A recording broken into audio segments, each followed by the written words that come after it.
नमस्ते दोस्तों, drive brain में आपका स्वागत है। आज हमारे पास चर्चा करने के लिए एक दिलचस्प विषय है। हम भूकंपों में बढ़ोतरी के कारण को गहराई से आपको जानकारी देंगे और आपसे उम्मीद करता हूं कि आप इस वीडियो को एंड तक देखोगे। तो चलो इस गंभीर विषय के बारे में बात करते हैं। आरंभ करने के लिए आइए इस बात को अच्छी तरह समझ लें कि भूकंप क्या है और वे कैसे काम करते हैं। भूकंप हमेशा से एक प्राकृतिक आश्चर्य रहा है जो पृथ्वी की सतह के नीचे टेक्टोनिक प्लेटों की हलचल के कारण आता है। ये प्लेटें विशाल पहेली के टुकड़ों की तरह हैं जो लगातार हिलते रहते हैं। ये हलचलें अक्सर धीमी और निरंतर, कभी कभी टकराती हैं, अलग हो जाती हैं या एक दूसरे से आगे निकल जाती हैं, जिससे ऊर्जा निकलती है जो पृथ्वी को हिला देती है, जिसके परिणाम स्वरूप भूकंप आता है। अब भूकंपीय गतिविधि में इस हालिया वृद्धि का कारण क्या है? आइए टेक्टोनिक प्लेट आंदोलनों से शुरुआत करें, जो एक बड़ी भूमिका निभाती है। ज्यादातर भूकंप प्लेटों के सीमाओं पर होती हैं, जहां ये बड़ी पहेली के टुकड़े एक दूसरे से टकराते हैं। ये सीमाएं 3 प्रकार की होती हैं: अभिसरण, अपसारी और परिवर्तन। अभिसरण सीमाएं, जहां प्लेटें एक दूसरे की ओर बढ़ती हैं, अक्सर शक्तिशाली भूकंप उत्पन्न करती हैं। हिमालय के पास जैसे सबडक्शन जोन इसका प्रमुख उदाहरण है।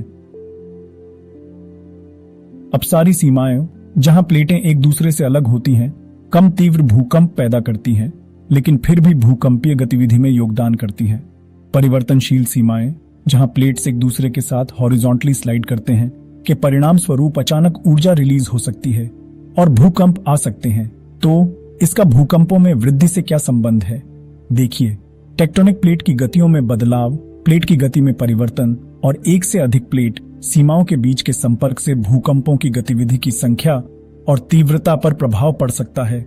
साथ ही यह भी सच है कि कई घनी आबादी वाले क्षेत्र इन प्लेट सीमाओं के पास हैं, जो इस मुद्दे के महत्व को और बढ़ा देते हैं। लेकिन टेक्टोनिक्स यहाँ एकमात्र खिलाड़ी नहीं है। मानवीय गतिविधियां भी भूकंप को उत्पन्न कर सकती हैं। आइए बात करते हैं मानव गतिविधियों की जो भूकंप को उत्पन्न कर सकती हैं। हाइड्रोलिक फ्रैक्चरिंग या फ्रैकिंग के दौरान पृथ्वी की पपड़ी में द्रव्य पदार्थों के प्रवेश से दबाव बढ़ सकता है और भूकंप को उत्पन्न कर सकता है।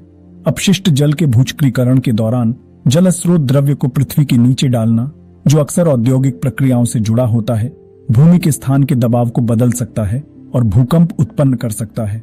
एक अन्य चिंता जलाशय प्रेरित भूकंपीयता है, जहां बांधों के पीछे बड़े जलाशय पृथ्वी की परत के दबाव में परिवर्तन कर सकता है, जिससे भूकंप उत्पन्न हो सकता है। अब यहाँ कुछ ऐसा है जो आपको आश्चर्यचकित कर सकता है। जलवायु परिवर्तन भी भूकंप से जुड़ा हुआ है। जैसे जैसे वैश्विक तापमान बढ़ता है, ग्लेशियर और बर्फ की चादरें त्वरित गति से पिघलती हैं, जिससे ग्लेशियल आइसोस्टैटिक समायोजन नामक प्रक्रिया शुरू होती है। यह समायोजन उन क्षेत्रों में भूकंप उत्पन्न कर सकता है जहां पहले बर्फ थी, जैसे उत्तरी भारत के कुछ हिस्से।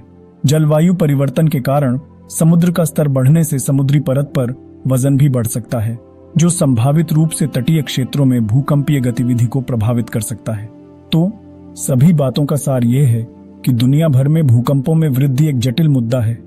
जबकि टेक्टोनिक प्लेट की गतियां मुख्य कारक हैं, मानव गतिविधि और जलवायु परिवर्तन भी भूकंप के वृद्धि में योगदान कर रहे हैं।